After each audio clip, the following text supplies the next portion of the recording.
శ్రీమాత్రే నమః. మరి చాలామంది ప్రస్తుత కాలంలో శ్రీచక్రారాధన చేస్తున్నారు. మరి శ్రీచక్రాన్ని ఇంట్లో కూడా పెట్టుకోవడం జరుగుతుంది.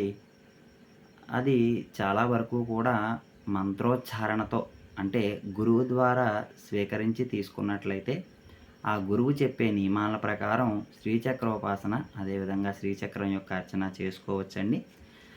కానీ ఒకవేళ గురువు ద్వారా కాకుండా ఏదైనా గుడి ద్వారా లేకపోతే మీరే కొని తెచ్చుకొని శ్రీచక్రాన్ని ఇంట్లో పెట్టుకొని పూజించుకున్నట్లయితే కొన్ని చిన్న చిన్న కారణమైన విషయాలు ఉంటాయండి. ఎందుకంటే అమ్మను తెచ్చుకొని పెట్టుకున్న తర్వాత అమ్మకంటూ ప్రత్యేకమైన నియమాల నిబంధనలు ఏర్పరచుకోవాలి.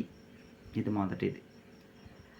అంటే శ్రీచక్ర పరిమాణం కూడా చిన్నదిగా పెట్టుకోవాలి. ఎప్పుడు అభిషేకం చేయాలి, ఏ విధంగా అభిషేకం చేయాలనేది ముందు నుంచి మీరు తెలుసుకొని చేసుకోవాలి. ధూప దీప నైవేద్యాలు తప్పనిసరిగా అమ్మకు ఉండాలి. శ్రీచక్రం ఉన్న వారి ఇంట్లో శుక్రవారం నాడైనా సరే తప్పనిసరిగా ఖడ్గమాల అర్చన, కుంకుమార్చన జరగాలి అమ్మకు.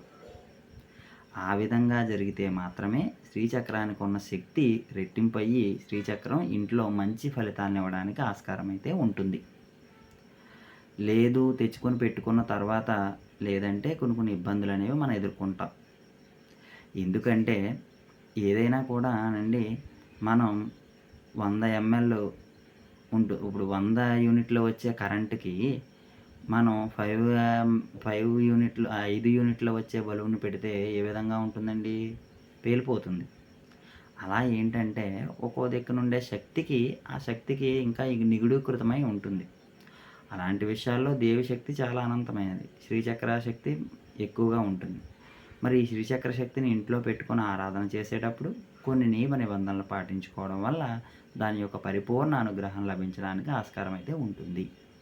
చాలా వరకు కొనుక్కొని పెట్టుకునే కన్నా గురువుల ద్వారా ఎవరి ద్వారా మంత్రోపదేశం ద్వారా తీసుకున్న శ్రీచక్రం అయితే చక్కగా వారు చెప్పిన విధానంతో పూజా విధానాలు చేసుకుంటారు కాబట్టి దానివల్ల పెద్దగా సమస్య అనేది రాదు.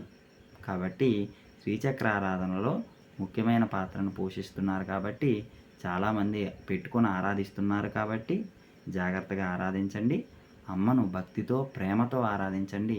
ఆ దేవి కృపకు పాత్రులు కండి. శ్రీమాత్రే